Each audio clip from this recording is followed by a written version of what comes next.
تو اپنی حاجت کو پوری کرانے کا طریقہ میں بتا رہا ہوں. 2 رکعت نفل پڑھیے، اس کے بعد اللہ سے مانگیے. مانگنے کے ادب بھی بتایا تھا، حالانکہ اس میں نہیں ہے، لیکن بتایا تو ادب کیا ہے مانگنے کا، ورنہ یہ ادب بھی ہم بھول جاتے ہیں. آپ صلی اللہ علیہ وسلم نے ایک بار دیکھا، ایک شخص آیا، اس نے 2 رکعت نماز پڑھی، اس کے بعد اس نے دعا مانگی اور چلے گیا.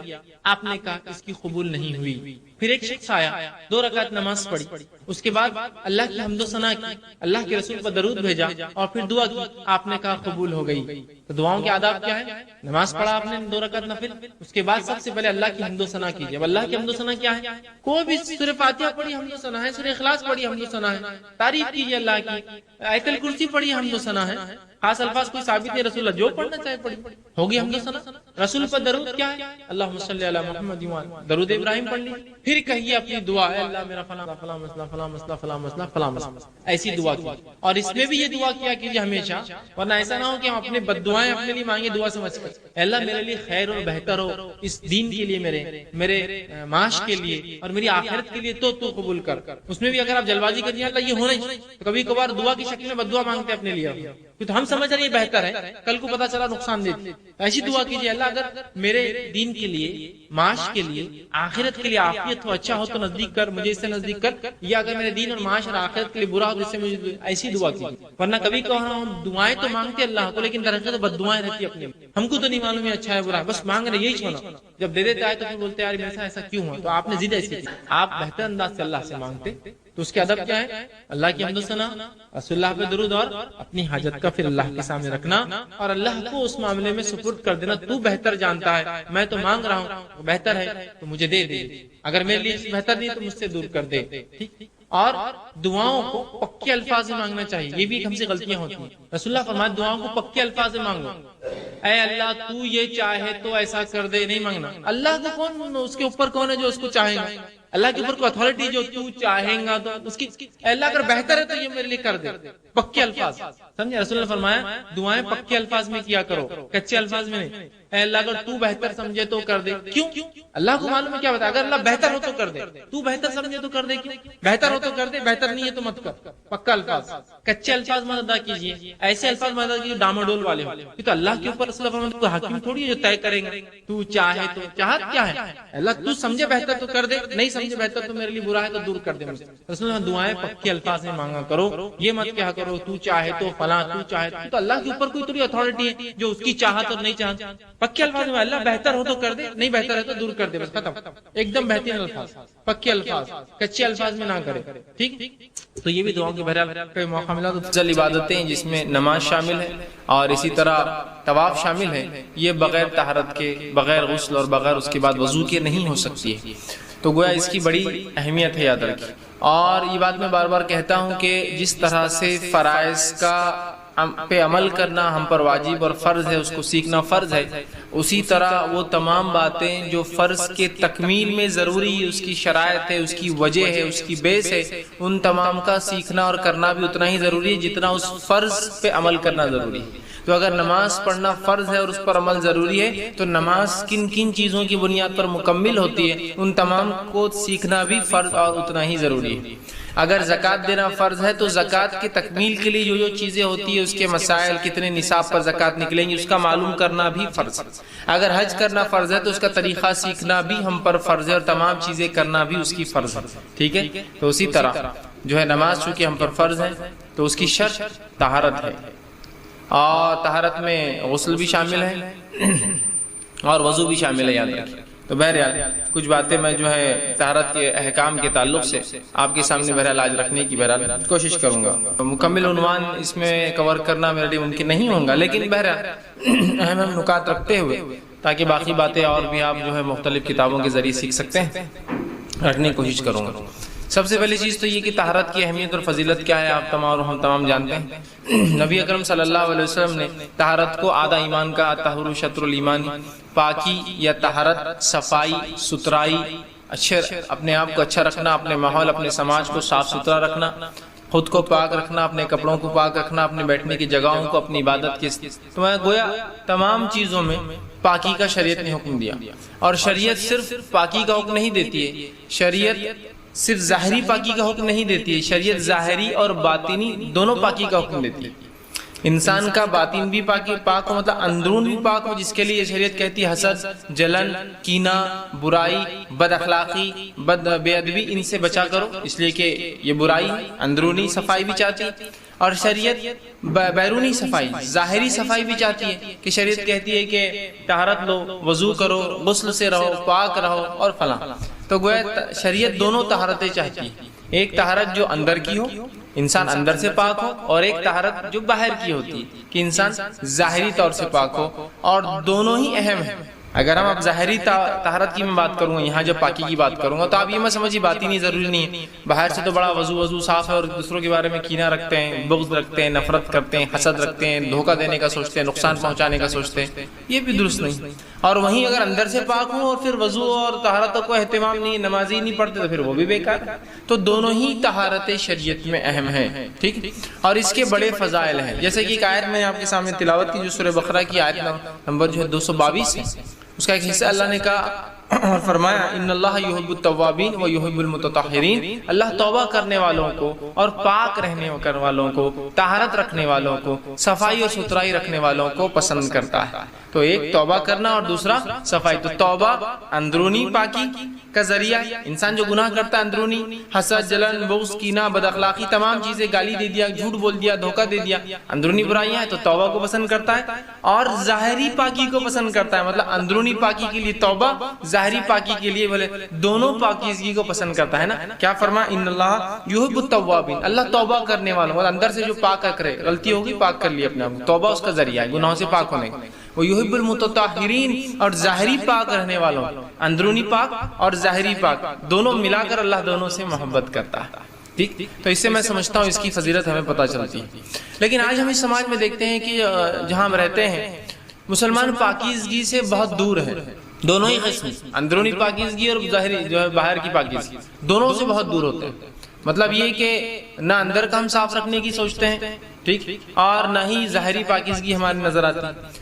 کچھ حد تک اگر ظاہری پاکیزگی ہم اپنے گھر کے حد تک یا اپنے جسم کی حد تک کر بھی لیتے ہیں، تو باقی جگہ ہمارا کوئی ایمفسائز، کوئی اہمیت نہیں ہوتی ہے۔ جیسا کہ میرا گھر صاف ہے تو میرے گھر کا کچرا میرے گھر کے بالکل سامنے ہوتا ہے، تو یہ کون سی پاکیزگی ہے کہ اپنی جگہ کو تو پاک کرو اور اپنے گھر کے سامنے لوگوں کو تکلیف پہنچاؤ۔ یا میرا گھر تو بہت صاف ستھرا ہوتا ہے، جس کے اندر روز واشنگ ہو رہی ہے، لیکن اس کا گندا پانی جو ہے سامنے سڑک پر آتا ہے، جس کے ذریعے کئی لوگ بے طہارت گندگی میں، اور ان کی طہارت خراب ہوتی ہے، صفائی خراب ہوتی ہے، اس کی مجھے کوئی فکر نہیں ہوتی۔ تو ایسا نہیں، ہمیں اپنے نفس کو، اپنے گھر کو، اپنے محلوں کو، ہمارے سماج کو، ہماری بستیوں کو، ہمارے شہروں اور ملکوں کو ہمیں پاک رکھنا ہے، اس لیے کہ ہمارا دین اس کی تعلیم دیتا ہے، دین اس کی تربیت دیتا ہے، دین بار بار اس کے بارے میں ہمیں جو ہے متوجہ کراتا ہے، ہمیں اس کا حکم دیتا ہے، یاد رکھیں، ٹھیک ہے۔ تو یہ بڑی اہم چیز ہے۔ آئیے اللہ رب العزت اپنی کتاب میں طہارت کا ہمیں حکم دیتا ہے، اور سورہ مائدہ سورہ نمبر 5 اس کی آیت نمبر 6 میں اللہ رب العزت نے فرمایا اور کہا وَإِن كُنتُمْ جُنُوبًا فَاتَّطَهَّرُوا، کہ اگر تم میں سے کوئی جنوبی ہو جائے، جنوبی کا معنی ہوتا ہے ایسا آدمی کہ جس کو غسل واجب ہو، ٹھیک، ایسا آدمی جس کو غسل واجب ہو، تو کہا اگر تم میں سے کوئی شخص جنوبی ہو جائے جس پر غسل واجب ہو تو وہ کیا کرے؟ اللہ نے فرمایا تو وہ طہارت لے، تو وہ اپنے آپ کو پاک کرے۔ تو طہارت لینا ہم پر واجب اور فرض ہے، یاد رکھیے۔ کیا کہا اللہ نے؟ اگر تم میں سے کوئی جنوبی ہو جائے تو فوراً کہا تو تم طہارت لو، اپنے نفس کو، اپنے ظاہر کو پاک کر لو، ٹھیک۔ اسی طرح آگے اللہ رب العزت فرماتا ہے، اور نبی اکرم صلی اللہ علیہ وسلم کو اللہ رب العزت نے حکم دیا اور کہا سورہ مدثر سورہ نمبر 74 اس کی آیت نمبر 4 میں کہا اور کہا فَثِيَابَكَ فَطَّهِّرْ، کہ نبی اپنے کپڑوں کو پاک رکھیے۔ ثوب کا معنی ہوتا ہے ڈریس جو اوپر انسان پہنتا ہے، فَثِيَابَكَ فَطَّهِّرْ، کہ نبی اپنے کپڑوں کو آپ جو ہے پاک رکھیے، صاف رکھیے۔ پہلی آیت میں جنابت کے تعلق سے کہا اگر جنوبی ہو تو پاک کر لو، دوسری آیت جو ہے کپڑوں کے تعلق سے، مطلب جہاں جنابت کی وجہ سے ہمارا غسل وہ ہوتا ہے اس سے بھی ہم پاک ہو جائیں گے، اور اس کے علاوہ جو کپڑے لباس ہم پہنتے ہیں وہ لباس بھی ہمارا پاک اور صاف ہونا، یاد رکھیے، یہ شرط ہے شریعت کے اندر، ٹھیک۔ اب اسی طرح تیسری جگہ جو آیت میں نے آپ کے سامنے تلاوت کی، اللہ رب العزت سورہ بقرہ سورہ نمبر 2 آیت 222 میں فرماتا اور کہتا ہے ان اللہ یحب التوابین و یحب المتطہرین، اللہ تعالیٰ جو ہے توبہ کرنے والوں کو، اور اسی کے ساتھ ساتھ فرمایا طہارت رکھنے والوں کو، مطلب جو ہے جو توبہ کرتے ہیں، مطلب اندرونی جو ہے برائیاں جو ہوتی ہے اس کو پاک کرتے ہیں، اور ظاہری اعتبار سے جو ہے وضو کرتے ہیں، غسل کرتے ہیں، ان کو پسند کرتا ہے۔ اسی طرح نبی اکرم صلی اللہ علیہ وسلم فرمایا، سنن ابو داؤد کی روایت ہے، اور طہارت کے تعلق سے فرمایا کہا مفتاح الصلاۃ الطہور، کہ نماز کی چابی طہارت ہے، مطلب غسل اور پھر وضو۔ نماز کی چابی طہارت ہے، مطلب اس شخص کی صلاۃ قبول نہیں ہوتی جس کی طہارت درست نہ ہو، تو یہ اس کی شرط ہے۔ اسی طرح ایک اور روایت میں آپ صلی اللہ علیہ وسلم فرماتے ہیں اور فرمایا لا تقبل الصلاۃ بغیر الطہور، کہ اللہ تعالیٰ کسی کی نماز کو تب تک قبول نہیں کرتا جب تک کہ وہ وضو نہیں کر لیتا، مطلب جب تک کہ وہ پاک نہیں ہو جاتا اللہ اس کی نماز کو قبول نہیں کرتا۔ ٹھیک ہے، یہ صحیح مسلم کی روایت۔ اسی طرح تیسری روایت جو صحیح مسلم کی روایت، آپ نے فرمایا الطہور شطر الایمان، پاکی آدھا ایمان ہے۔ ٹھیک، تو آپ دیکھ رہے ہیں اور ہم دیکھ رہے ہیں کتنی باتیں شریعت نے پاکی کے تعلق سے بیان کی۔ اب آئیے پاکی کے طہارت کے کیا اقسام ہیں، صفائی کے کیا اقسام ہیں؟ تو صفائی طہارت پاکی کی دو قسمیں، پہلی قسم ظاہری اور دوسری قسم اندرونی۔ یہ دونوں ہی قسم ہمیں یاد رکھیں، شریعت یہ دونوں چاہتی ہے، ہم اندرونی پاک ہو اور ظاہری پاک ہو۔ ظاہری پاکیزگی کیا ہو سکتی ہے کہ ہم غسل سے رہیں، بلا وجہ غسل میں تاخیر نہ کریں، ٹھیک، سہولت ہوتے ہی کر لے، یہ نہیں کہ ابھی کریں گے بعد میں کریں گے، ہو سکتا موقع محل نہ ملے۔ اسی طرح جو ہے ہم باوضو رہنے کی کوشش کریں، اور نماز تو بہرحال وضو کے بغیر قبول ہی نہیں ہوتی۔ اپنے کپڑوں کو ہم صاف رکھیں، ہم جہاں رہتے ہیں کھاتے پیتے ہیں اس جگہ کو صاف رکھیں، جہاں عبادتیں کرتے ہیں وہ جگہ ہماری صاف ہو، ہمارے محلے ہماری بستی اور ہمارے شہر جو ہے یہ صاف، یہ وہ ظاہری طہارت۔ اور اندرونی طہارت میں مراد حسد، کینہ، بغض، تکبر، برائی، گالی دینا، بری باتیں دوسروں کے بارے میں خیال رکھنا، اسی طرح جو ہے برے قبیح جو ہے افکار جس کو کہیں گے، سوچ بھی رکھنا یا ایسے خیالات بھی لانا، ان سے بھی ہمیں اپنے آپ کو کیا کرنا پڑے گا، پاک کرنا پڑے گا۔ تو طہارت کی شریعت میں دو قسمیں ہیں، ایک طہارت جو ظاہری ہوتی ہے اور ایک طہارت جو اندرونی ہوتی ہے، دونوں کی اپنی اہمیت ہے۔ اندرونی طہارت خراب ہو جائے تو توبہ اس کا ذریعہ ہے صاف کرنے کا، برائی دل میں تھی کچھ تھا توبہ کر لیجئے۔ ظاہری طہارت خراب ہو تو پھر غسل اور وضو اس کے لیے دو چیزیں مہیا ہے ہمارے پاس۔ ٹھیک، اب آئیے طہارت کن چیزوں سے حاصل ہوتی ہے؟ طہارت حاصل کرنے کو، پاکی حاصل کرنے کو، اور اب میں ظاہری، میرا جو اب پورا عنوان رہے گا ظاہری پاکی پر۔ اب جو طہارت حاصل کرنا ہے ہم کو، تو وہ کن کن چیزوں سے طہارت ہو سکتی ہے؟ تو طہارت جو ہے، پاکی جو ہے، صفائی اور ستھرائی جو ہے، شریعت میں ہم دو چیزوں سے حاصل کر سکتے ہیں، پہلا پانی اور دوسرا پاک مٹی۔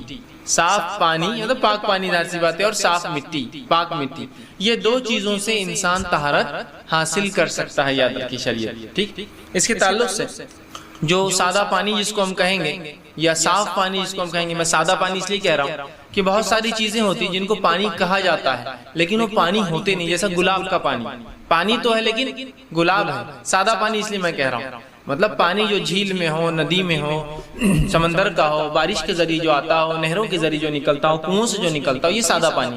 اس میں کچھ ملاوٹ ہو جائے تو پھر وہ پانی تو ہوتا ہے لیکن اس کے ساتھ آپ گلاب کا پانی، عطر کا پانی، مطلب کوئی چیز لگ جاتی ہے، سادہ پانی ہونا ایک، اور دوسرا مٹی سے طہارت حاصل ہوتی ہے۔ پانی کے تعلق سے اللہ رب العزت اپنی قرآن میں فرماتا ہے اور کہتا ہے وَأَنزَلْنَا مِنَ السَّمَاءِ مَاءً طَهُورًا، سورہ فرقان سورہ نمبر 25 آیت نمبر 48 میں فرمایا کہ ہم نے آسمان سے پانی کو اتارا جو پاک ہوتا ہے۔ اب آسمان سے اترا ہوا پانی جھیل، ندی، نالے جس کو کہیں گے، کنویں اور نہریں اور جھیلوں میں اور سمندر، بہرحال ان تمام جگہ آپ کو مل سکتا ہے۔ اس پانی سے چونکہ یہ پاک ہے، یہ ہمیں طہارت دے سکتا ہے، یہ ہمیں پاک کر سکتا ہے، یاد رکھیے۔ ٹھیک، تو پہلی چیز پانی جس سے ہم طہارت حاصل کر سکتے ہیں۔ اسی طرح نبی اکرم صلی اللہ علیہ وسلم فرماتے ہیں، اور بحقی کی جو ہے روایت آپ نے فرمایا پانی پاک کرنے والا ہے، الا یہ کہ اس میں اس کا بو، ذائقہ اور رنگ کسی بری چیز کی وجہ سے بدل جائے۔ پانی پاک ہے، پاک کرنے والا ہے، سوائے اس کے کہ اس کا رنگ، بو، اور آگے فرماتے ہیں اس کی بو، ذائقہ یا رنگ کسی چیز کے ملاوٹ سے، گندی چیز کی ملاوٹ سے بدل جائے تو تب اس سے وضو یا طہارت حاصل نہیں ہوں گی۔ ایسا پانی جس کا رنگ مکمل بدل جائے، جو پانی کہلانے لائق نہ ہو، بو تبدیل ہو جائے، مطلب پانی عموماً کوئی بو نہیں دیتا، ایسی تبدیلی آئے جو غیر فطری ہو، جیسا پانی میں گھاس آنے سے ایک بو ہوتی ہے لیکن اس سے کوئی فرق نہیں پڑتا ہے، غیر فطری اتنی کوئی چیز مل جائے کہ اس کی خوشبو تبدیل ہو گئی، ٹھیک ہے، اسی طرح جو ہے اس کا جو ہے ذائقہ اگر تبدیل ہو جائے، ذائقہ تبدیل مطلب کوئی چیز کی ملاوٹ ایسی ہو جائے کہ اب وہ پانی کہلانے لائق نہیں ہے، آپ بول سکتے پانی لیکن گندا پانی، گندگی زیادہ اس لیے گندے کا لفظ ساتھ اٹیچ ہو گیا اس، تو پھر ایسی تین اگر چیزیں بدل جائے تو پھر پانی پانی نہیں رہے گا اور اس سے طہارت جو ہے نہیں حاصل ہو سکتی، ٹھیک ہے، لیکن کیا ہے رنگ بو۔ اور ایک بات یاد رکھ لیجیے، پانی کو جو ہے جس کی تعداد مقدار بڑی ہو اس کو کوئی گندگی ناپاک نہیں کر سکتی، یہ بات بھی یاد رکھیے، ٹھیک ہے، انشاءاللہ تفصیلات آگے آئیں گی۔ جیسا کہ آپ ایک جھیل کے کنارے گئے، جس جھیل میں بھینسیں بھی نہ رہی ہے، انسان بھی نہ رہے، کتے بلی بھی اس میں ہے، اور لاشیں بھی پڑی ہے چڑیاؤں کی، کتے بلیوں کی غلاظت بھی دکھ رہی ہے، لیکن چونکہ وہ جھیل ہے اس میں پانی کی تعداد بہت زیادہ ہے جس کے بنیاد پر وہ پانی خراب نہیں کہلائیں گا۔ آپ صلی اللہ علیہ وسلم فرمایا خلتین سے زیادہ اگر پانی ہو تو اس کو کوئی ناپاک نہیں کر سکتی، سوائے اسی کی ناپاکی زیادہ اور پانی کم ہو جائے، ٹھیک ہے۔ خلتین کا معنی ہے ایک قلہ جو ہوتا تھا نبی اکرم صلی اللہ علیہ وسلم کے زمانے میں، ایک ڈرم ہوتا تھا، رنجن ہوتا تھا جس کو قلہ کہتے تھے عربی میں، اور ایک قلے کے اندر 275 لیٹر پانی آتا تھا، تو آپ نے فرمایا خلتین مطلب دو قلے، مطلب 275 جمع 275 550 لیٹر سے زیادہ اگر پانی ہو جائے تو کوئی چیز کو ناپاک نہیں کر سکتی۔ اب بہت سے لوگ سوال کرتے پانی میں چپلک گر گئی مر گئی تو، لیکن اگر خلتین سے زیادہ ہے ناپاک نہیں ہوتا، 550 لیٹر سے زیادہ ہے پانی ناپاک نہیں، اس لیے کہ یہ پانی کی وہ کوانٹٹی ہے 550 لیٹر جس کے اندر کوئی چھوٹی موٹی چیز اشیاء گر جائے تو اس سے پورا پانی خراب نہیں ہوتا، چونکہ وہ ڈائلیوٹ ہو جاتی ہے، وہ چیز سمجھ رہے بات کو، وہ ڈائلیوٹ ہو جاتی ہے اس کی غلاظت، ٹھیک ہے۔ تو بہرحال قلتین سے زیادہ پانی ہو تو آپ جیسا جھیل کی کنارے آپ اب بھینسیں تو آپ بولتے نہیں بھائی تو بھینسیں میں وضو نہیں کر سکتا، اب جھیل میں تو میں سمجھتا ہوں قلہ تو کوئی بات ہی نہیں، اتنا زیادہ پانی ہوتا ہے کہ مطلب جس کو کہیں گے thousands and millions of litre ہوتا ہے، تو وہاں کیا آپ ناپاکی کا مسئلہ، ہاں ظاہری جو ہے اس کو ہٹا دیجئے تو اس کے آگے والے حصے میں آپ اپنا وضو کیجئے، جا کر غسل کی ضرورت ہے غسل کی، ٹھیک۔ تو پانی جو ہے پاک ہے، پاک کرنے والا ہے، سوائے اس کے کہ اس کی بو، رنگ اور جو ہے اس کا ذائقہ کوئی چیز بدل دے، ٹھیک، مطلب اب خلتین پانی ہے اور اتنی ہی کوانٹٹی میں غلاظت مل گئی جس سے اس کے رنگ بو بدل گیا تو پھر ضرورت نہیں اس کو استعمال کی، ہوتا ہے نا کبھی ایسا، ٹھیک۔ اب اسی طرح دوسری چیز جس سے ہم پاکی حاصل کر سکتے ہیں وہ چیز ہے پاک مٹی، پاک مٹی، ٹھیک ہے، اور پاک مٹی سے مراد یہاں دھول ہے، یاد رکھیں دھول ہے، مٹی یا وہ چیز جو گیلی نہ ہو، کیونکہ جب گیلی ہو جائیں گے تو کیچڑ ہو جائیں گا، مٹی نہیں کہلائیں گی وہ چیز، ٹھیک ہے۔ پاک مٹی کا قصد کرو، اور اللہ رب العزت نے اس تعلق سے نبی اکرم صلی اللہ علیہ وسلم فرماتے ہیں، مسند احمد کی روایت، زمین میرے لیے سجدہ گاہ اور پاک کرنے والی بنائی گئی ہے، زمین اس امت کے لیے سجدہ گاہ اور پاک کرنے والی چیز بنائی گئی ہے۔ اور اس بات کے تعلق سے رسول اللہ نے ایک دوسری روایت میں فرمایا کہ دو چیزیں ایسی جو مجھے دی گئی یا اس امت کو دی گئی جو پچھلی امتوں میں نہیں تھی، ٹھیک ہے۔ پہلی چیز یہ کہ میرے امت کے لیے مٹی کو باعث طہارت بنا دیا گیا، پچھلی امتوں میں کچھ بھی ہو جائے آپ کو وضو فرض تھا، پانی کے ذریعے غسل اور وضو کرنا فرض تھا، مٹی کا نہیں تھا۔ اور دوسری چیز جو میری امت کو دی گئی جو پچھلی امتوں میں نہیں تھی وہ یہ تھی کہ میری امت کے لیے ساری زمین سجدہ گاہ بنائی گئی، اور پچھلی امتوں کے لیے ایک مخصوص مقام اللہ طے کرتا تھا اور وہیں آ کے نماز پڑھنا پڑتی تھی، ساری زمین۔ ایک تیسری روایت آپ نے فرمایا کہ بیت الخلا اور قبرستانوں کو چھوڑ کر ہر جگہ جو ہے نماز ہو سکتی ہے، ورنہ پوری زمین بولے تو آپ قبرستان میں بھی کھڑے ہو جائیں گے جا کر، نہیں، بیت الخلا اور قبرستان چھوڑ کر باقی تمام جگہوں پر آپ نماز ادا کر سکتے ہیں۔ تو یہ دو فضیلتیں اس امت کو دی گئی جو پچھلی امتوں میں نہیں تھی، کہ ایک مٹی کو ذریعہ طہارت بنایا گیا اور دوسرا پوری زمین سجدہ گاہ ہمارے لیے بنا دی گئی کہ جہاں مسلمان کو وقت نماز ہو صلاۃ کھڑے ہو جائے بس نماز پڑھ لے۔ دوسرا اللہ رب العزت قرآن میں فرماتا ہے سورہ نساء سورہ نمبر 4 آیت نمبر اس کی 43 میں، اور فرمایا فَلَمْ تَجِدُوا مَاءً فَتَيَمَّمُوا صَعِيدًا طَيِّبًا، اگر تم میں سے کوئی شخص اپنے بیویوں سے ملا ہو، رفع حاجت پیشاب پیخانے کو جا کر آیا ہو، اور اس کے بعد اللہ فرماتا ہے فَلَمْ تَجِدُوا مَاءً، پھر تم کو پانی نہ ملے تو پھر کیا کرو، فَتَيَمَّمُوا صَعِيدًا طَيِّبًا، تو پھر تم پاک مٹی کا قصد کرو، صعیدن طیبن کا لفظ یاد رکھیں، اور پاک مٹی وہی ہوتی ہے جو سوکھی ہوتی ہے، گیلی مٹی پر شک ہے کہ کس چیز کی وجہ سے وہ گیلی ہوئی، ٹھیک ہے، تو پاک مٹی سے مراد سوکھی ہوئی مٹی، اور مٹی ہو یاد رکھیں، آپ پتھر پر ہاتھ مار لیں گے، آپ ریت پر ہاتھ مار لیں گے، ٹھیک ہے، اور سب سے بہترین ذریعہ ہے آپ سوکھی مٹی لائے، سوکھی مٹی پاکی ہوتی کبھی بھی، چھان لے جو مٹی نکلی وہ بہترین ہو جائیں گے، یا کچھ نہ ہو تو گھروں میں دھول جمع ہوتی جس جگہ، دھول پر آپ کو ہاتھ مارنا پڑے گا، اس لیے کہ وہاں مٹی ہوتی ہے، ٹھیک ہے، مٹی پر ہاتھ مارنا انشاءاللہ طریقہ آگے لوں گا میں، غسل کا، وضو کا اور تیمم کا، اس میں تفصیلات آئیں گی، لیکن طہارت دو چیزوں سے اس امت کو حاصل ہوتی ہے، پہلا پانی سے، ٹھیک ہے، اور دوسرا پاک مٹی سے، پاک پانی، سادہ پانی، پاک مٹی سے ہمارا جو ہے تیمم ہوتا ہے۔ کیچڑ پہ یاد رکھیے اعتماد نہیں کر سکتے ہم، اس لیے کہ وہ گیلا ہوتا ہے۔ اسی طرح تیمم کے تعلق سے جو لوگوں کو شک ہوتا ہے کہ جیسا آپ مثال کے طور پر نماز کا وقت ہوا، پانی نہیں ملا، تیمم کے لیے آپ گئے، آپ نے تیمم کر لیا، آپ تیمم کر کے آ گئے، نماز وہ ہو گئی، اس کے بعد آپ کو پانی میسر آ گیا، تو لوگ سمجھتے ہیں یار پچھلی نماز نہیں ہوئی اپنی، اب پھر سے نماز کے لیے چلو وضو کر لو، تیمم کر لو۔ دیکھیے ایسا نہیں ہے، جو عبادت جس حالت میں ہو گئی وہ ہو گئی۔ مثال کے طور پر کل تک میں زکوٰۃ کا لائق نہیں تھا، میرا نصاب کو مال نہیں پہنچتا تھا، اب یہ سال پہنچا تو کیا میں پچھلے سال کا بھی ارادہ کر لوں کہ نہیں پچھلا بھی دے دیتا یار کچھ نکال کے، ضرورت ہی نہیں ہے اس کی۔ آپ تب جس حالت میں تھے اس حالت کو شریعت کاؤنٹ کرتی ہے آپ، تو اب جب جس حالت میں آپ نماز کے لیے جا رہے تھے تب پانی نہیں ملا، آپ نے تیمم کر لیا، آپ کی وہ نماز ہو گئی، اب دہرانے کی اس کی ضرورت نہیں ہے، یاد رکھیں، ٹھیک ہے۔ اس لیے کہ نبی اکرم صلی اللہ علیہ وسلم، صحیح بخاری کا ایک واقعہ ہے کہ جو ہے معاف کرنا ترمذی کی روایت ہے، کچھ صحابہ کو یہ ہوا کہ کیا جب ہم تیمم سے وضو کر لیتے ہیں، مطلب طہارت حاصل کر لیتے ہیں، نماز پڑھ لیتے ہیں، تو اس کے بعد پانی مل جائے تو کیا پھر ہم کو دہرانا پڑے گا؟ جیسا 2-4 دن ہو گیا عرب کا اس ماحول میں، 2-2 4 دن ہو سکتا پانی نہ ملے۔ تو نبی اکرم صلی اللہ علیہ وسلم کی جب یہ بات صحابہ کی سنی آئی تو آپ نے کہا اور فرمایا، پاک مٹی مسلمانوں کے لیے وضو ہے، پاک مٹی مسلمانوں کے لیے وضو ہے، چاہے 10 سال پانی نہ ملے، مطلب تیمم مکمل قائم مقام ہے وضو کا، 10 سال تک بھی اگر پانی نہ ملے اور تم کو تیمم کرنا پڑے تو تمہاری نماز درست ہے۔ یہ امپورٹنس، اہمیت بتانے کے لیے ہوتا نا، آپ بولتے نا 10 سیو جی، سینکڑوں ہزاروں لوگ تھے تو ایگزیکٹلی 1000 نہیں ہوتے ہوں، ایک پیمانہ ہوتا ہے رفلی بتانے کے لیے، تو آپ نے کہا 10 سال بھی، کیوں تو صحابہ گھبرا رہے تھے کہ اب ہم سفر کو 3-4 دن تھے، اب پانی نہیں ملا تو کیا شہر میں آنے کے بعد پانی ملے گا، وضو کر کے پھر سے پوری نمازیں پڑھے؟ تو اس پہ آپ سے فرما رہے ہیں کہ تیمم مسلمانوں کے لیے وضو کا قائم مقام ہے، بدل ہے، چاہے 10 سال پانی نہ ملے، مطلب 10 سال تک بھی ایسی نماز پڑھے تو تمہاری نماز درست ہے، جب پانی حاصل ہو جائے تو اپنے جسم کو اس سے صاف کر لیا کرو، اور جب پانی مل جائے تو اپنے جسم کو اس سے صاف کر لیا کرو۔ اس سے مراد یہ کہ سمجھ لیجئے مجھے، اور یہ ایک بات اور یاد رکھیے،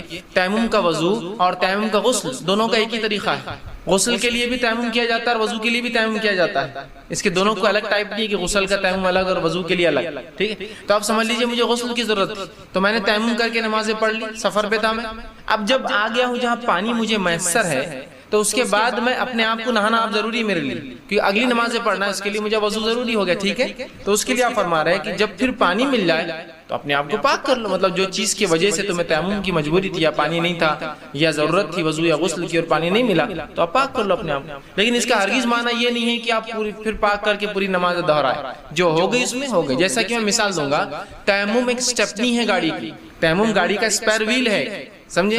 اگر آپ کے مین ویل پنکچر ہو جائے، گاڑی کا جو اصل ٹائر ہے، اور آپ نے اسپیئر ویل اسٹیپنی لگا دی گاڑی کو اور آپ نے اس پہ سفر کیا، سمجھ لیجیے 100 کلومیٹر، تو 100 کلومیٹر وہ سفر ہوتا ہے یا نہیں ہوتا ہے؟ ہوتا ہے نا، لیکن 100 کلومیٹر کے بعد جب آپ کو دکان مل جاتی ہے آپ فوراً اپنے ریل ٹائر کا پنکچر بناتے اور اس کو لگا دیتے ہیں، تو کوئی یہ بولے گا نہیں وہ 100 کلومیٹر سفر نہیں اور پھر آپ جا کے آئیں گے اپنا اصل ٹائر پہ، ضرورت ہی نہیں، ضرورت ہی نہیں ہے اس لیے کہ سفر ہو گیا۔ اسی طرح تیمم بھی ایک مجبوری کی چیز ہے جو استعمال کی جاتی ہے، لیکن مجبوری کے استعمال کا ہرگز معنی یہ نہیں کہ وہ استعمال کی مجبوری میں استعمال درست نہیں تھا، وہ کام ہو گیا، وہ عبادت آپ کی ہوگی، اب ضرورت نہیں اس کو کرنے، سمجھ گیا بات۔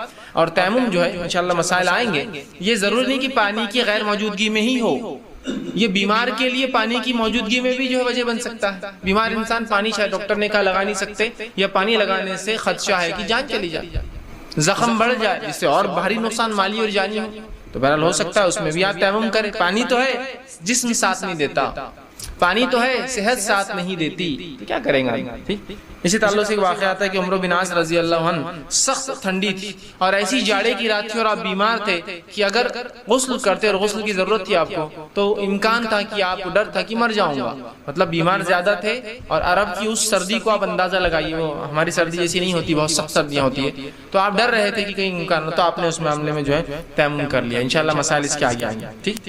اب آئیے نجاست جو ہے وہ کیا ہوتی ہے، گندگی کیا ہوتی ہے؟ تو گندگی دیکھیے ہر وہ چیز جو، یا نجاست کے اقسام جس کو کہیں گے ہم، وہ ہوتی ہے جو انسانی جسم سے نکلتی ہے، جس کو عام زبان میں کہوں گا پیشاب اور پیخانے کے ذریعے سے نکلنے والی چیز نجاست ہے، یا آپ کو ناپاک کر دیتی ہے. دونوں باتیں ہوتی ہیں. کچھ چیزوں کا نکلنا یا وہ چیز خود بذات ناپاک ہوتی ہے، اور کچھ چیزوں سے نکلنے سے جسم ناپاک ہوتا ہے. پورے اس کو آپ نہیں کہہ سکتے کہ وہ ناپاک. سمجھ رہا؟ تو پیشاب اور پیخانے کے ذریعے سے کوئی چیز نکل جائے یہ ناپاکی ہے. اسی طرح خون اور پیپ کا جسم سے نکلنا یہ ناپاکی ہے. ٹھیک. اسی طرح جو ہے حرام جانوروں کے پیشاب پیخانہ یہ ناپاکی ہے. حرام جانوروں کا گوبر یا لیت جو سوکھا ہوا بھی ہو یہ ناپاکی ہے. ان کی جلد، ان کے جسم سے نکلی ہوئی چمڑیاں وہ ناپاک ہے. ہاں حلال جانوروں کی جلدیں جن کو رنگت دے دی جاتی، صاف کیا جاتا ہے، وہ تو حلال استعمال. لیکن حرام جانور تو یہ تمام چیزیں ہم کہہ سکتے ہیں یہ پلید ہے اور ناپاکی ہے. تو ان کے نکلنے سے ہمارے لیے اس کو دھونا، صاف کرنا واجب ہو جاتا ہے. سمجھ رہے ہیں آپ بات کہ خون نکل گیا، پیپ نکل رہا ہے تو ناپاکی. اب آپ کے لیے طہارت مطلب اس کو صاف کرنا. میں یہ نہیں کہہ رہا ہوں وضو غسل ٹوٹتا ہے نہیں ٹوٹتا، وہ ایک الگ مسئلہ، لیکن وہ ناپاکی ہے، اس کو ضائع کرنا پڑے گا. حرام جانوروں کی پیشاب یا پیخانہ جسم پہ لگ جائے اب آپ کو صاف کرنا ہوگا، اس لیے کہ وہ ناپاکی. سمجھ رہا؟ یا شرمگاہ سے دونوں طرف سے کچھ نکل جائے تو ناپاکی. اب اس کو آپ کو صاف کرنا ہوگا. کچھ کے نکلنے سے غسل ٹوٹتا ہے اور کچھ کے نکلنے سے صرف وضو ٹوٹتا ہے. ٹھیک. تو یہ ناپاکیاں ہیں. ٹھیک. تو یہ تمام چیزیں ناپاکی میں شمار ہو سکتی ہیں. اسی طرح اب جب طہارت کی ہم بات کر رہے ہیں تو اب رفع حاجت، پیشاب یا پیخانے کو جانے کی کچھ مسائل بھی ہم دیکھ لیتے ہیں، کچھ باتیں، تاکہ وہاں بھی طہارت کرنا ہے. تو طہارت کن چیزوں سے ٹوٹتی ہے اور پھر اس کو کیسے کیا جاتا ہے. میں دونوں باتیں رہوں. جیسے میں نے وضو کی بات کی تو وضو ٹوٹنے کے بعد کب ٹوٹتے ہیں؟ رفع حاجت سب سے ایک عام چیز ہے. پیشاب پیخانے کو جانا سب سے بنیادی وجہ ہے ہمارے وضو کے ٹوٹنے کی. پھر میں غسل کا جب مسئلہ لوں گا تو پھر غسل کب ٹوٹتا ہے اور پھر اس کا طریقہ، اور وضو کب ٹوٹتا ہے اور پھر اس کا طریقہ، وہ انشاءاللہ ایک کے بعد ایک آتا جائے گا. تو اب نجاست کو زائل، نجاست کو نکالنے کے لیے جو ہے رفع حاجت ہمارے لیے ضرورت پڑتی ہے. جسم سے پیشاب پیخانہ جو نکلتا ہے یہ ہمارے جسم کی صحت کی تندرستی کے لیے ضروری بھی ہے، لیکن اس کے نکلنے سے انسان کا وضو ٹوٹ جاتا ہے. تب ان کے کیا ادب ہے اور ان میں کیسی طہارت لی جائے، اس کے بعد غسل، اور اس کے بعد انشاءاللہ اور بھی چیزیں میں رکھوں گا آپ کے سامنے. آئیے تو سب سے پہلے ہم دیکھیں گے رفع حاجت، پیشاب یا پیخانے کو آپ کو جانا ہے، قضاء حاجت جس کو کہیں گے، تو کن باتوں کو ذہن میں رکھنا آپ کے اور میرے لیے ضروری ہے. ورنہ ان چیزوں میں ہم بڑی بد احتیاطی کرتے ہیں اور بہت ساری گندگی اور پتہ نہیں کیا کیا مسئلے، بیماریاں اور پریشانیاں یہ صرف ان چیزوں کو احتیاط نہیں کرنے سے ہوتی. معلوم ہاتھ بغیر دھوئے کے کھانا کھا لے رہے ہیں، پیشاب پیخانے میں پانی کی کوئی تمیز نہیں ہم تو فلاں کلچر سے متاثر ہے تو کوئی کاغذ استعمال کر رہا ہے نا، کوئی فلاں چیز استعمال کر رہا ہے. پانی میں نے کیوں کہا؟ پانی اور مٹی صرف دو چیزیں پاک کر سکتی ہے. مطلب آپ کاغذ مت لائیے بیچ میں، آپ دوسری چیزیں مت لائیے بیچ میں، اصل یہی بنیاد ہے. لیکن ہم بھائی فلاں کلچر سے متاثر ہے تو ہمارے لیے تو پانی کی ضرورت ہی نہیں ہے. ہم پانی کو بچانے کو آپ کو ضرورت نہیں ہے. اللہ جس نے اس دنیا کو بنایا اس نے کسی حکمت کے ساتھ ہی یہ تمام احکامات ہم کو اور آپ کو دیے. ٹھیک ہے. تو ہمیں ان چیزوں کی فکر کرنے کی زیادہ ضرورت نہیں جو اللہ کا ذمہ ہے. ہم وہ فکر کریں اپنے اعمال کی جو ہمارا ذمہ ہے. ٹھیک. تو بہرحال تو اس چیز کو وہ کرے. تو کیا چیزیں ہمارے ذہن میں جب رفع حاجت کے لیے جائے، جب بیٹھے اور جب نکلے، تین حصوں میں بات رکھوں گا آپ کے سامنے. جاتے وقت کی کیا احتیاط ذہن میں ہوں گی، بیٹھتے وقت کیا احتیاطیں ذہن میں ہوں گی، واپس آتے وقت کیا احتیاطیں ذہن میں ہوں گی. کچھ باتیں ہو سکتی ہے ایسا لگے کہ یار یہ تو تھوڑی بے شرمی ہے، بے شرمی نہیں ہے، یہ علم ہے اور یہ ضرورت ہے، یہ واجبات کی بات ہو رہی ہے. ٹھیک ہے. بہرحال چلیے آئیے. تو سب سے پہلی چیز کہ انسان جب رفع حاجت کو جائے، پیشاب یا پیخانے کے لیے جائے، تو انسانی نظروں سے دور جائے. نبی اکرم صلی اللہ علیہ وسلم کی تعالیٰ سے روایت میں آتا جب آپ رفع حاجت کو جاتے تو بہت دور جاتے کہ ہم میں سے کوئی بھی آپ کو دیکھ نہیں پاتا. ایک روایت میں عبداللہ ابن مسعود رضی اللہ عنہ فرماتے ہیں میں رسول اکرم صلی اللہ علیہ وسلم کے ساتھ جب آپ بیت الخلاء کو جاتے، پیشاب یا پیخانے کی حاجت کو جاتے تو میں پانی لے جایا کرتا. میں آپ صلی اللہ علیہ وسلم کے ساتھ بہت دور جاتا. ایک مقام کے بعد رسول اللہ مجھ سے پانی لے کے میری نظروں سے بھی دور چلے جاتے، مطلب دونوں انسانی نظروں سے دور، اور پھر رسول اللہ اس شخص چونکہ وہ ساتھ چلتے آپ سے کی حفاظت کے لیے، دیکھنے کے لیے، پانی دینے کے لیے، پھر آپ سے اس سے اور دور چلے جاتے، اتنے دور کہ ہم انہیں دیکھ نہیں پاتے. ایک مرتبہ رسول اکرم صلی اللہ علیہ وسلم رفع حاجت کے لیے گئے، جیسا کہ آپ کی عادت اور سنت تھی، بہت دور نظروں سے چلے گئے، بڑی تیز آوازیں آنا شروع ہوئی. ہم سب گھبرا گئے، کیا بات ہے؟ کچھ لوگ دوڑتے ہوئے یہاں آ گئے کہ بھائی کیا بات ہے رسول اللہ، کہاں آوازیں آ رہی بہت، اور ہم کو ڈر ہوا کہ دشمن نے حملہ نہ کر دیا ہو، کوئی مسئلہ نہ ہو. لیکن ہمت تو کسی کی بھی نہیں ہو رہی تھی کہ آگے بڑھے، چونکہ رسول اللہ نے آواز ہم کو نہیں دی کیا ہو، اور ہم گھبراتے رہے. تھوڑی دیر بعد جب رکے تو رسول اللہ صلی اللہ علیہ وسلم آتے ہوئے دیکھے. ہم نے کہا اللہ کے رسول ہم تو بڑے گھبرا گئے تھے، کچھ آوازیں ہم نے سنی، ہم کو ڈر لگنے لگا کہ آپ کے ساتھ کچھ ہو نہ گیا ہو. تو آپ نے کہا کہ نہیں ایسا مسئلہ نہیں تھا. جب میں رفع حاجت کے لیے گیا تو جنوں کے دو گروہوں میں لڑائی ہو گئی, جو کافر اور جو مومن تھے, اور دونوں میرے پاس آئے اور کہا آپ صلح کروا دیجئے, اور ہم لوگوں کو ڈسپیوٹ جگہ کے اوپر تھا, ایریے پر تھا کہ فیصلہ کر دیجئے کون کہاں رہیں گا. آپ نے کہا میں نے پھر دونوں میں فیصلہ کر دیا اور دونوں نے میری بات کو قبول کر لیا, اور میں نے مومن جنوں سے کہا کہ تم جو ہے پہاڑوں کے دروں میں جا کر رہو, ٹھیک, یا اونچے مقامات پر رہو, مطلب پہاڑ کے جو علاقے ہوتے پہاڑی, اور جو کافر جن تھے ان سے کہہ دیا کہ تم غیر آباد سمندری ٹاپوؤں میں جا کے رہو, اور دونوں نے میری بات کو قبول کر لیا. بات سمجھ؟ تو یہاں بھی راوی کیا کہتے ہیں, رسول اللہ بہت دور چلے گئے تھے, ہم دیکھ نہیں پا رہے تھے, ہمیں آوازیں, ہم ڈر رہے تھے, لیکن رسول اللہ پتا تھا اتنے دور جاتے تھے, ہو سکتا بھاگنے تک وہاں پہنچ بھی نہ سکے, تو سوچا کہ انتظار کرنا زیادہ بہتر ہے. سمجھ رہے؟ تو انسانی نظروں سے دور جانا ہے آپ کو, جب بھی آپ کو کرنا ہے. یہ بات تب کے لیے لاگو ہوگی جب آپ کھلے میں کر رہے ہیں, بند کے لیے لاگو نہیں, ورنہ بند اس میں بھی آپ دور کسی علاقے میں جائیں گے, وہاں ضرورت ہی نہیں, بند ہے. اور آج کل الحمدللہ ہم شہروں میں رہتے ہیں اور بند ہوتے ہیں, لیکن اگر آپ کو کبھی مجبوری آ جائے جنگل میں تو یاد رکھیے اس کے لیے ہوگا. ورنہ آج ہم لوگوں کو دیکھتے ہیں سڑک سے, آپ ہائی وے سے گاڑیاں چلا رہے ہیں اور لوگ انسانوں کی طرف منہ کر کے رفع حاجت کے لیے بیٹھے ہوئے. کم از کم اتنی حیا تو ہونا چاہیے کہ پیٹ کر لے آدمی, مجبور ہوتا ہے نا, مجبوری یہ سمجھو جانے تک چھوٹ جا رہا تھا تو وہیں بیٹھ گیا راستے پر, مطلب گاڑیاں جا رہی ہیں اور اس ہائی وے کی طرف گاڑیوں کو دیکھتے دیکھتے رفع حاجت کے لیے کھڑا یا بیٹھا ہے. سمجھ رہا بات؟ کیسی مطلب گھنونی بات ہے, کتنی بے شرمی کی بات, مطلب شرم و حیا کا تقاضا انسانیت بھولتی جا رہی ہے, اور پھر وہی جانور, اور جس کو ہم کہیں گے اینیمل انسٹنکٹ اپنے اندر واپس جگا رہی ہے, جو جانوروں کی خصلت کہیں گے, ننگا ہونا, جسموں کو دکھانا. یہ آدم کی اولاد اور آدم کی اور انسانوں کی فطرت نہیں ننگا ہونا ہے, اس کا فطری تقاضا ہی نہیں ہے, سمجھا؟ تو یہ بات یاد رکھیے. ورنہ بہت سے لوگوں کو دیکھا جاتا ہے چوراہوں پر بیچ میں کھڑے رہ کے بس شروع ہے, اور ہر کوئی دیکھ رہا آس پاس سے, اور لوگ اپنی نظریں بچا کے جا رہے ہیں, ان کو کوئی شرم نہیں آ رہی. سمجھ رہا؟ چوراہوں پر نکڑوں پر کھڑے رہ کے طہارت ہو رہی ہے. کم از کم اگر ایسی ضرورت تھی تو کہیں دور جاتے, نکڑ چوراہوں, لوگوں کے گھروں کو طہارت کا مقام بنا دیا. ایک جگہ سے میں گھر سے میرا گزر ہوا تو وہاں اوپر لکھا ہوا تھا, یہاں دیکھو گدھا مت رہا ہے, بڑا ایسا بورڈ لگا ہوا تھا, اور نیچے دو آدمی پیشاب کرتے کھڑے. میں نے کہا ماشاءاللہ, وہاں انہوں نے لکھ دیا, چونکہ ان کے گھر کے پاس لوگ پیشاب کر رہے تھے, اتنا تنگ کر دیا تو انہوں نے وہاں لکھ دیا تھا, تاکہ کم از کم وہ لوگ ذلیل تو ہو کہ دیکھو گدھا مت رہا ہے. ٹھیک, لیکن اس کے بعد بھی لوگوں کو شرم نہیں, کھڑے ہو. سمجھ رہا؟ تو بہت احتیاط کیجیے, ٹھیک ہے. تو نظروں سے دور جانا, یہ عام زبان میں کہوں گا, اپنے گھروں میں تو دروازوں کا مکمل بند ہونا اس میں جا کے, تاکہ کوئی دیکھ نہ سکے, کوئی آ نہ جائے. ٹھیک. چلیے دوسری چیز کا لحاظ, اس حالت میں کوئی ایسی چیز ساتھ نہ رکھے جس پہ اللہ کا ذکر یا اللہ کا نام واضح لکھا ہو. جیسے کہ ایک روایت میں آتا, نبی اکرم صلی اللہ علیہ وسلم سے ایک انگوٹھی تھی جو کھلی باہر آپ پہنتے تھے, جسے محمد رسول اللہ لکھا تھا, جو مہر تھی آپ کی, اسٹیمپ تھا, جو بادشاہوں کا آپ خطوط لکھتے, لیٹرز لکھتے تو اس پر مارا جاتا, تو وہ آپ اتار دیا کرتے تھے. تو اس سے علماء لکھتے ہیں کہ ایسی کوئی چیز جو ظاہری اللہ کا نام یا ذکر ہو, جیسا آپ کے مصحف ہے, جیب میں قرآن ہے, آپ پڑھنے کے عادی ہیں, تو وہ نہیں لے جا سکتے. رہا معاملہ وہ قرآن جو الیکٹرانک فارم میں موبائل, آئی پاڈ یا دوسری چیزوں میں, وہ الگ چیز, اس کی حرمت قرآن جیسی نہیں, لیکن جو مصحف ہوتا ہے, پیج وائز جو قرآن ہوتا ہے, اس کی بڑی حرمت ہے, اس کو تو نہیں لے جا سکتے. وہ الیکٹرانک فارم میں ہے, کہ تو اگر کوئی موبائل گر گیا اس میں قرآن, تو آپ یہ نہیں بولتے قرآن گرا, موبائل گرا, لیکن قرآن جو مصحف پیپر میں ہوتا ہے, بک بائنڈڈ بک میں ہوتا ہے, اس کی بڑی حرمت ہے, یاد رکھیں. تو اس کو نہیں لے جا سکتے. یا کوئی بھی اس چیز پہ کھلا اللہ کا نام لکھا ہو, اور رسول اللہ جو پہنتے ہیں وہ مہر پہنتے تھے. اب خامخواہ لوگ آیت الکرسی لٹکا لیتے ہیں, اللہ کے نام کی کڑی ڈال لیتے ہیں, یہ ضرورت نہیں. تو تعویذات ہے, اور یہ یاد رکھیے شریعتاً درست نہیں, حرام. بہرحال تو ایسا کوئی چیز پہ ذکر نہ لے جائے. تیسری چیز, بیت الخلاء میں داخل ہوتے وقت جو ہے اپنا الٹا پاؤں اندر ڈالے, پہلے دایاں پاؤں الٹا, لیفٹ لیگ ڈالے آپ پہلے, اور مسجد میں داخل ہوتے وقت سیدھا ڈالے. تو یہاں الٹا یاد رکھیے. بہت سے لوگ بس طہارت کو تو جانا ہے, کیا پرواہ کون سا پیر جا رہا ہے, بس جانا ہے.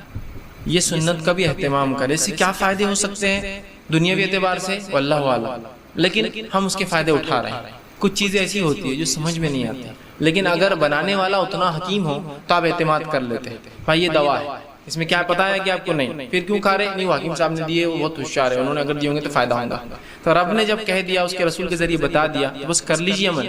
فائدے کیا ہے آپ اٹھاتے رہیں, سمجھ میں آنا. لیکن سائنسی اس کے کچھ نہ کچھ فائدے, کہ تو اسلام نے جن چیزوں کو حلال قرار دیا اور جو آپ نے کر کے بتایا, وہ کام کبھی بھی انسانی نفع کے لیے, انسانی فائدے کے لیے, اور جو کام آپ نے نہیں کیا اور شریعت نے اس کو حرام قرار دیا, وہ کبھی بھی نقصان کے لیے انسانی, وہ اس کو فائدہ نہیں دے سکتا. ٹھیک ہے, کر لیجیے عمل. بس تو الٹا پیر ڈالیے, سیدھا پیر مت ڈالیے. ٹھیک ہے. الٹا پیر آپ ڈالیں گے اور الٹا پیر جب آپ ڈالیں گے تو ڈالنے سے پہلے یہ دعا پڑھیں گے بسم اللہ. ٹھیک ہے, یہ دعا ہے جو بیت الخلاء میں جانے کی دعا ہے اور بہت چھوٹی سی, اللہم انی اعوذ بک من الخبث والخبائث. اے اللہ میں تجھ سے, بسم اللہ اللہ کے نام سے, اے اللہ میں تجھ سے پناہ چاہتا ہوں خبث اور خبائث سے, مطلب وہ جنوں سے جو انتہائی قسم کے غلیظ جن ہوتے ہیں اور جو انسانوں کو جب وہ ننگے ہوتے ہیں پیشاب یا پیخانے کی حاجت کو جاتے تب تاڑتے ہیں, تب تکلیف پہنچاتے, تب ایذا دیتے ہیں, تو میں پناہ مانگتا ہوں ایسے جن سے خبث اور خبائث ان کی مذکر مؤنث سے, مذکر خبث اور مؤنث جو خبائث ان دونوں سے میں تیری پناہ میں آتا ہوں. ٹھیک, کتنی آسان اور چھوٹی سی دعا ہے. لیفٹ لیگ ڈالیں گے اور اس سے پہلے دعا پڑھتے ہوئے آپ داخل ہوں گے. اگر آپ داخل ہو گئے اور پھر یاد ہے دعا بھول گیا تو آپ دل میں آپ پڑھ لیں گے, تو زبان سے ادا کرنا تو حرام ہو جائیں گا بیت الخلاء میں آپ. لیکن دل کے معاملے کو اللہ پکڑ نہیں کرتا ہے.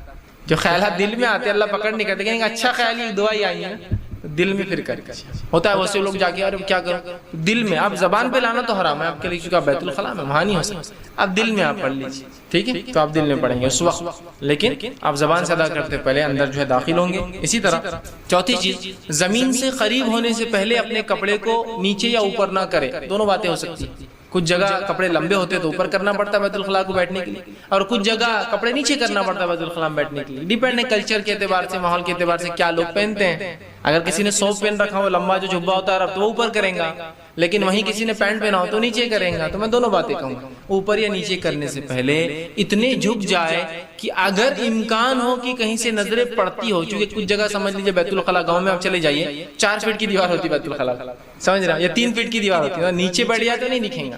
ٹھیک, یا کچھ علاقوں میں آپ جائیے بیت الخلاء کو 3 فٹ کا دروازہ رہتا ہے. ٹھیک, پھر آپ وہاں کیا کریں گے, آپ مجبوریاں ہوتی ہیں, اس کے علاوہ چارہ ہی نہیں آپ کے پاس, چارہ ہی نہیں. ایسی مجبوریاں آ سکتی ہے, جیسا مثال کے طور پر آپ کسی جیل میں چلے جائیے, یا جیل میں آپ نے کبھی دیکھا ہوگا تو بیت الخلاء صرف 3 فٹ کے ہوتے دروازے, کیونکہ قیدیوں کو چھوڑا نہیں جا سکتا کسی بھی حال میں, ان کو بند نہیں, مطلب ایسا نہیں چھوڑا سکتا جہاں وہ بند ہو کر کچھ پلان کر سکتے ہیں, کچھ منصوبے کر سکتے ہیں. اور بیت الخلاء میں کیا کرتے ہیں عموماً وہ نیچے کا کھود دیتے ہیں, اور اگر بڑے راستے ہوتے ہیں نکل کے بھاگ جاتے ہیں. نیچے ٹنلز ہوتے ہیں نا, پانی جس سے بہتا ہے گندا, ہمارے پاس چھوٹی نالیاں ہوتی ہیں لیکن کچھ علاقوں میں بڑے بڑے ٹنلز ہوتے ہیں جس میں پانی سیدھا گرتا ہے, راستے انسان چل سکتے ہیں ان ڈرینیجز کے اندر, سمجھ رہا بات. تو کھلا نہیں چھوڑا 3 فٹ کے ہوتے تاکہ دکھتے رہے کون اندر. مجبوریاں ہو سکتی, یا آپ نظروں سے دور تو چلے گئے لیکن کچھ عمارتیں جو دیکھ سکتے ہیں لوگ, اونچی عمارتیں, اب کتنے دور جائیں گے آدمی, کہاں تک بھاگیں گے. ٹھیک, تو پھر اس کا احتیاط ضرور ہو کہ کسی کی نظریں آپ کی شرمگاہ پہ نہیں پڑے, اس لیے کہ شرمگاہ کو چھپانا ایک مسلمان کے لیے فرض ہے, اس کا دکھانا ایک مسلمان کے لیے حرام ہے. ٹھیک ہے, تو بہرحال اتنا آپ احتیاط کریں کوئی آپ کی شرمگاہ نہ دیکھ پائے. اسی طرح 5ویں چیز, ٹھیک ہے, جب ہم پیشاب یا پیخانے کے لیے بیٹھیں گے اور کھلے میں اگر ہو تو ہمارا چہرہ اور پیٹھ دونوں قبلے کی طرف نہیں ہونا چاہیے. ہم جب بیت الخلاء کے لیے بیٹھتے ہیں تو ہمارا چہرہ اور پیٹھ دونوں قبلے کی طرف نہیں ہونا چاہیے. لیکن اگر بند ہے, جیسا آج کل ہمارے گھروں میں بند ہوتے ہیں, تو اس میں کوئی معنی نہیں, اس کا قبلہ اور اس کا کوئی اہمیت نہیں. لیکن اگر کھلے میں ہیں آپ, اوپن اسپیس میں آپ جا رہے ہیں, تو تب آپ کو یہ بات کا دھیان رکھنا ہوگا کہ میرا چہرہ اور پیٹھ قبلے کی طرف نہ ہو.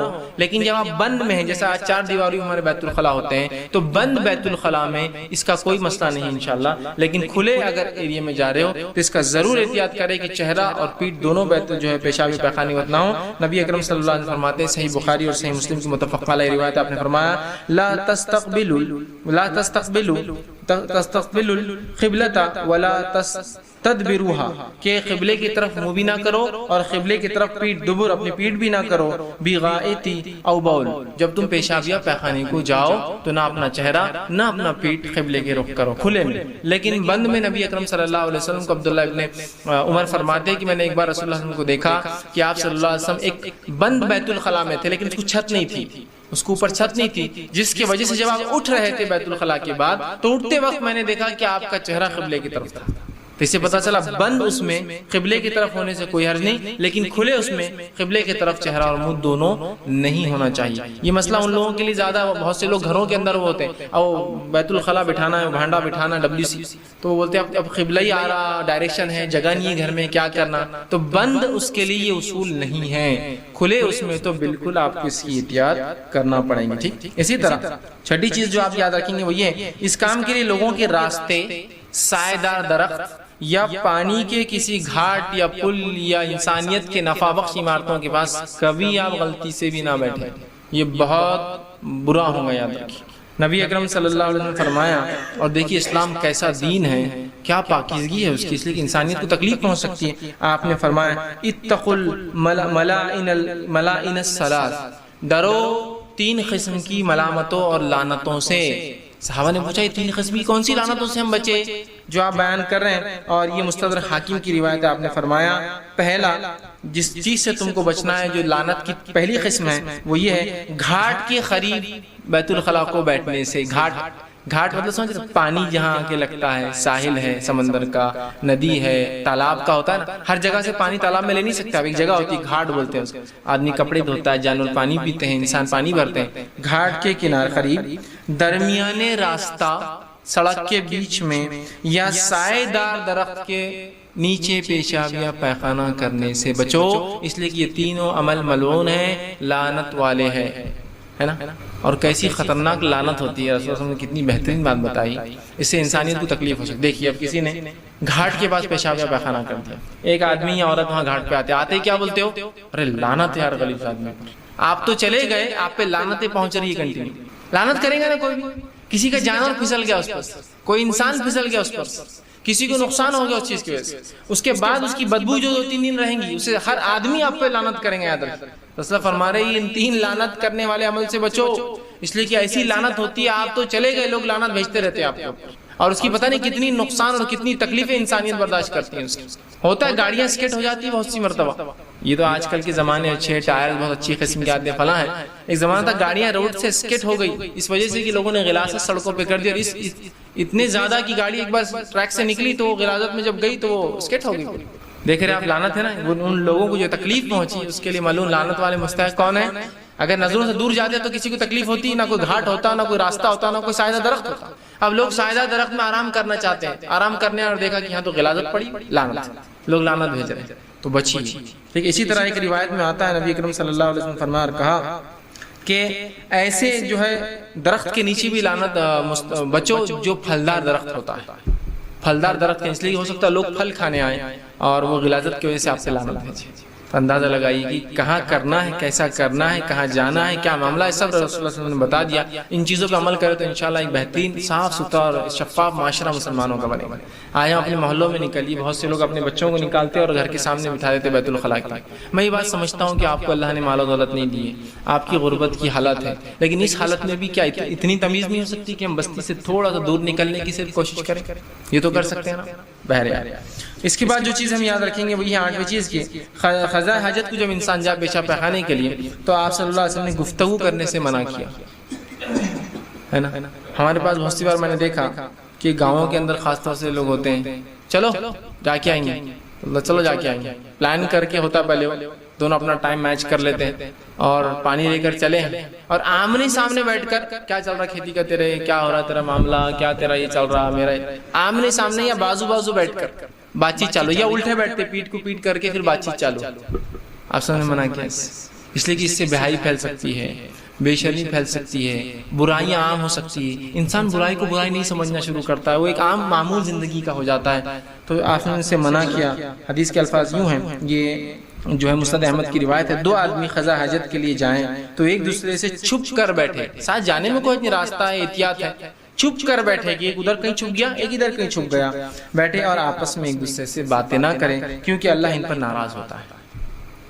ٹھیک ہے، تو یہ بہت بری بات ہے۔ یہ تو بہرحال میں گاؤں کی ایک مثال دے دیا، میں نے شہروں میں یہ چیز دیکھی، بوائز ہاسٹل، اس کی گواہی تو میں دے سکتا ہوں کہ بوائز ہاسٹل میں ایک مرتبہ میرا ایک جگہ جانا ہوا، تو میں جب وہاں گیا اور ایک رات مجھے رکنا پڑا، رکنے کے بعد جب فجر کا وقت ہوا تو میں وہاں سے اٹھ کر نیچے اترنے لگا، جب نیچے میں اترا تو میں تھوڑا سا رک گیا اور پھر واپس چلے گیا، اس لیے کہ مجھے ایسا لگا کہ میں ابھی بھی سو رہا ہوں اور خواب میں کچھ دیکھ رہا ہوں، کیونکہ جب میں وہاں سے اترا تو سامنے بیت الخلاء تھی اور 4-5 بیت الخلاء پوروں کے دروازے کھلے اور لوگ بیٹھے ہوئے اس کے اندر، تو میں جب آیا تو مجھے لگا شاید میں ابھی بھی خواب میں ہوں، میں واپس چلا گیا۔ پھر جب اوپر گیا تو وہ لوگوں کو ایسا لگا کہ یار میرے ان کی وجہ سے میں گیا، تو سب نے دروازہ بھیڑا، سب نے دروازہ بھیڑا، کچھ نہیں بتایا، مسلمان غیر مسلم دونوں تھے اس کے اندر۔ اندازہ نہیں کیا بے حیائی کہ ہاسٹل کے دروازے کھلے بیت الخلاء کے اور کھلے بیٹھے، کہ میں اوپر سے اترا تو مجھے لگا میں ابھی خواب میں ہوں۔ فجر کے وقت میں آدمی کیا ہوتا پوری نیند جاگتا بھی نہیں، مسجد جانے تک کبھی اس کی نیند جاگتی پوری، تو مجھے لگا شاید میں غفلت میں ہوں تو واپس چلا گیا۔ میں غفلت میں نہیں، ان لوگوں کو سمجھ میں دروازہ بھیڑا تو پھر میں اتر کر گیا۔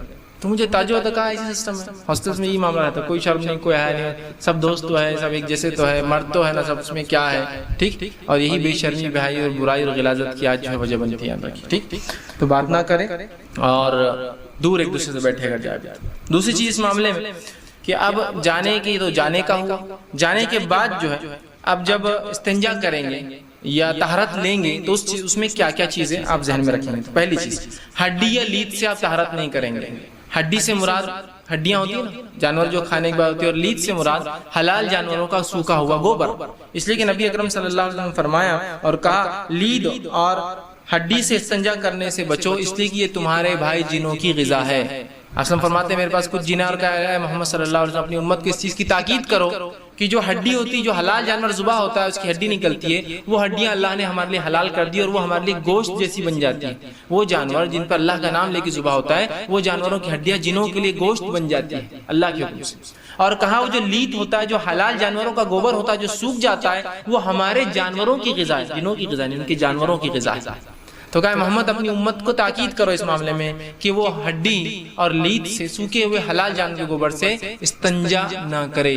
تو اب آپ کو استنجا کرنا ہے, پانی نہ ہو تو آپ ہڈی اور گوبر نہیں استعمال کریں گے. اس کے لیے پھر پتھر ہو سکتا ہے, مٹی کے ڈھیلے ہو سکتے ہیں, لیکن ہڈی اور گوبر کا استعمال نہیں ہوگا. دوسری چیز, ایسی کوئی چیز استعمال نہ کرے جو کھانے میں کام آتی ہو, استعمال کی اشیاء ہو. ٹھیک, اس لیے کہ استعمال کی اشیاء اور کھانے کی چیزوں کا آپ طہارت کریں گے تو اس سے ان چیزوں کی بے حرمتی ہوں گی, اسراف اور ضائع کرنے میں آئیں گے, اور اسراف اور ضائع کرنا شریعت میں حرام ہے. ورنہ ایسا ہوتا, میں ایک مرتبہ ایک صاحب مجھے ایک واقعہ سن لائیں کہ ایک مسجد کا تعمیری کام ہو رہا تھا, کسی نے 1000 اینٹ لا کر صدقہ کر دی کہ بھائی مسجد میں لگا دے. چونکہ سیمنٹ کا انتظام نہیں ہوا تھا تو اینٹیں پڑی رہ گئی, اور انہوں نے کہا کہ انشاءاللہ جب سیمنٹ آ جائے گا تو اینٹوں کا انتظام ہوگا. وہ صاحب 1 سال بعد رمضان سے پہلے آئے, جو رمضان سے پہلے اینٹیں دے کے گئے تھے, آئے تو دیکھا تو اینٹوں کا ڈھیر, آدھی زیادہ اینٹیں غائب ہے اور باقی ٹوٹی پھوٹی پڑی, اور کچھ ثابت آج بھی رکھی ہے. آ کر پوچھا بھائی یہ اینٹوں کیا ہوتا تھا؟ لگ گئی سب. بولے کہاں لگ گئی؟ لگ گئی, رکو بولے تھوڑی دیر دیکھ لو کہاں لگ گئی. بولے وہ وہاں کھڑے رہے, تھوڑی دیر بعد ایک آدمی آیا, ایک اینٹ لیا, پھوڑا اور طہارت کو لے کے چلا گیا. تو لگ گئی پوری راستے. تو یہ حلال چیز تھی نا, استعمال کی چیز تھی, آپ طہارت میں لیں گے اس کو. آپ کو اتنا ہے تو اپنی اینٹ خریدیے, پھوڑ کر لائیے اس کو گھر سے. اور پتہ نہیں ایک عجیب ذہنیت مسلمانوں کی کیا بنی ہوئی ہے, طہارت خانے میں جاتے ہیں, پانی کا استعمال کرتے اور ڈھیلوں کا کرتے ہیں. یہ دونوں کا استعمال ہو ہی نہیں سکتا بیک وقت. ڈھیلے صرف پانی کی غیر موجودگی میں استعمال ہو سکتے ہیں. نہیں, زیادہ طہارت حاصل ہوں گی. یہ زیادہ طہارت کا تصور تم نے لایا کہاں سے؟ یہ تصور آیا کہاں سے کہ دونوں کریں گے تو زیادہ ہوگا؟ مطلب اسٹیپنی اور اوریجنل ٹائر دونوں لا کے چلائیں تو گاڑی کو زیادہ فائدہ ہوگا. یہ دونوں رہن دو ٹائر. بیوقوفی کی بات ہے, بات. پانی ہونے کے بعد بھی ڈھیلے استعمال کرتے, ڈھیلے کو استعمال کر کے وہاں رکھتے ہیں جہاں دوسروں کا ہاتھ لگے اس کی دیوار پر طہارت خانے کی, تاکہ لوگ دیکھیں. یہ سب لعنت کی وجہ بنتی ہے, سب گندے ڈھیلے ہوتے ہیں, اور چوک طہارت خانے کے اندر پھینکتے ہیں ان ڈھیلوں کو لا کر.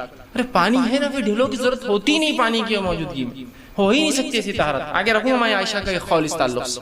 بہرحال تو ڈھیلوں کا استعمال کر سکتے, لیکن ڈھیلے استعمال کی چیز نہ ہو, حلال کھانے پینے کی اشیاء نہ ہو, بلکہ پتھر جو عام استعمال کے نہ ہو, اور جن کے استعمال کرنے سے کسی کو تکلیف بھی نہ ہو. کسی کے استعمال کے پتھر بھی ہو سکتے ہیں, ان کو بھی نہ لے آپ. بہرحال ٹھیک. دوسری چیز جو ہے, تیسری چیز جو ہے, طہارت کے لیے سیدھے ہاتھ کا استعمال نہ کریں. نبی اور شرمگاہ کو چھونے کے لیے سیدھے ہاتھ کا, طہارت سے مراد دھونے کے لیے اور ہاتھ لگانے کے لیے سیدھے ہاتھ کا استعمال نہ کرے, بلکہ پانی صرف سیدھے ہاتھ سے لے سکتے آپ. استعمال الٹے ہاتھ کا ہوگا دھونے میں بھی اور ہاتھ لگانے کا جہاں معاملہ ہوگا. اس لیے کہ نبی اکرم صلی اللہ علیہ وسلم نے کہا, صحیح بخاری اور صحیح مسلم کی متفق علیہ روایت, آپ نے فرمایا لا یمس احدکم ذکرہ بیمینہ, کوئی شخص اپنے سیدھے ہاتھ سے اپنی شرمگاہ کو نہ چھوئے. ٹھیک. اور پھر آپ نے فرمایا کہا وہو بولو, اور جب وہ پیشاب یا پیخانے کو جائیں, ولا یمسہ من الخلاء بیمینہ, اور جب وہ بیت الخلاء جائے تو دھونے میں بھی جو ہے سیدھے ہاتھ کو استعمال نہ کرے. نہ چھونے میں سیدھا ہاتھ استعمال ہوگا, نہ دھونے میں سیدھا استعمال ہوگا. دھونے سے مراد ہاتھ لگانے کے معاملے میں. تو آپ سیدھے ہاتھ سے پانی لے سکتے ہیں, لیکن شرمگاہ کو صرف الٹا ہاتھ لگا سکتے ہیں. مجبوریاں, جسمانی کمزوریاں, جسمانی مجبوریاں, طہارت خانوں کی یا سسٹم کی کبھی مجبوریاں ہو سکتی ہے, وہاں اللہ انشاءاللہ معاف کرنے والا ہے. لیکن عام حالت میں سیدھے ہاتھ سے نہ آپ چھوئیں گے نہ دھوئیں گے, اس سے پانی لے سکتے ہیں, باقی تمام کام الٹے ہاتھ سے آپ کریں گے. ٹھیک. تو اس کی ممانعت ہے. بہت سے لوگوں کو دیکھا گیا وہ سیدھا اور الٹی کوئی تمیز نہیں کرتے. بالکل تمیز کیجیے, اس لیے کہ آپ نے اس کی تاکید فرمائی.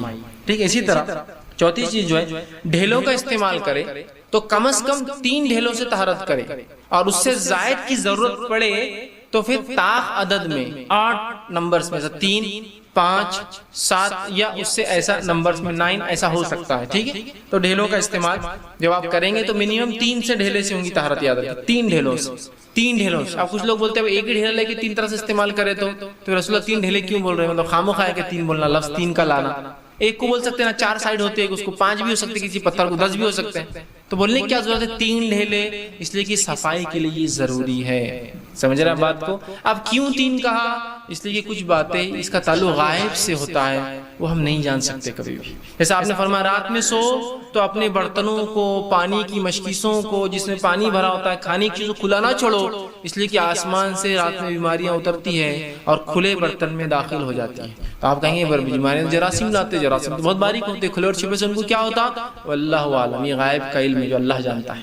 ہو سکتا ہے اللہ روک دیتا ہوں گا جس کو ڈھاکا ہوا ہوتا ہوں گا، اور اللہ اجازت دے دیتا ہوں گا جس کا کھلا ہوتا ہوں ان جراثیم کو۔ واللہ عالم، یہ غائب کا معاملہ ہے۔ تو کیوں 3 سے؟ واللہ عالم، یہ غائب کا معاملہ ہے، لیکن اتنا کرنا ہے ہم کو احتیاط، ٹھیک؟ اس لیے کہ نبی اکرم صلی اللہ علیہ وسلم صحیح مسلم کی روایت فرمایا، رسول اللہ صلی اللہ علیہ وسلم نے ہمیں منع کیا کہ پیخانے یا پیشاب کے وقت قبلے رخ منہ کرنا، یا دائیں ہاتھ سے استنجا کرنا، سیدھے ہاتھ سے مطلب دھونا یا اس کو پکڑنا، یا 3 ڈھیلوں سے کم میں استنجا کرنا۔ 3 سے کم میں نہیں، اس سے زیادہ لے سکتے آپ استنجا کرنا، یا لید اور ہڈی سے استنجا کرنا۔ ان تمام سے منع کیا گیا۔ 3 ڈھیلوں سے کم نہیں لینا، ہڈی اور لید سے استنجا نہیں کرنا، سیدھے ہاتھ سے نہیں چھونا، یہ سب منع کردہ، اور قبلے کی طرف منہ نہ کرنا، ٹھیک ہے؟ ان چیزوں سے منع ہے، روکا گیا، ٹھیک ہے؟ اور یہ بہت ضروری ہے، ٹھیک؟ تو 3 ہو ڈھیلے کم از کم، گریٹر دین اگر ضرورت ہے، غلاظت زیادہ ہے، اور پیشاب کے لیے بھی ہو سکتا ہے 3 ڈھیلے، اور پیخانے کے لیے بھی ہو سکتا ہے، اس لیے کہ آپ کو دونوں چیزیں آ سکتی، سفر پہ ہے، پانی کی کمی ہے۔ اب اس سے 3 سے زیادہ لینا تو پھر 5 منگائیے، 5 سے زیادہ لینا تو 7 منگائیے، ٹھیک ہے؟ بہرحال اس سے استنجا آپ کریں، ٹھیک ہے؟ اس کے بعد جو ہے 5ویں چیز آپ یاد رکھیے، ڈھیلے اور پانی کے استعمال میں جو ہے آپ خلط ملط نہ کریں۔ پانی ہو تو ڈھیلوں کی ضرورت نہیں ہے، پانی نہ ہو تو ڈھیلے کفایت کر جائیں گے۔ پھر جب پانی ملے تو آپ طہارت کر کے دھو لیں۔ مثال کے طور پر مجھے پانی نہیں ملا جس کے سے پیشاب پیخانے کو میں بیٹھ گیا، اس کے بعد جب بھی مجھے پانی ملے گا وہاں میں آرام سے جو ہے پانی سے اس حصے کو دھو لوں گا، یاد رکھیے، کیونکہ پانی مل گیا مجھے، اب دھو لے آپ اس کو، ٹھیک ہے؟ لیکن ڈھیلے اور پانی کا ایک ساتھ استعمال درست نہیں ہے۔ ماں عائشہ رضی اللہ عنہا فرماتی ہے، اور ترمذی کی روایت آپ نے فرمایا، اپنے خاوندوں سے کہو، عورتوں کو کہا، اپنے خاوندوں سے کہو کہ پانی کے ساتھ استنجا کرے، اس لیے کہ مجھے ان سے یہ بات پتہ چلی ہے، یا مجھے اس بات کو کہنے میں ان سے شرم آتی ہے کہ پتہ چلیے کہ یہ پانی کی موجودگی میں ڈھیلوں سے استنجا کرتے ہیں، مجھے ان سے سیدھے بات کرنے میں چونکہ شرم آتی ہے، تو تم اپنے شوہروں سے کہو جا کر،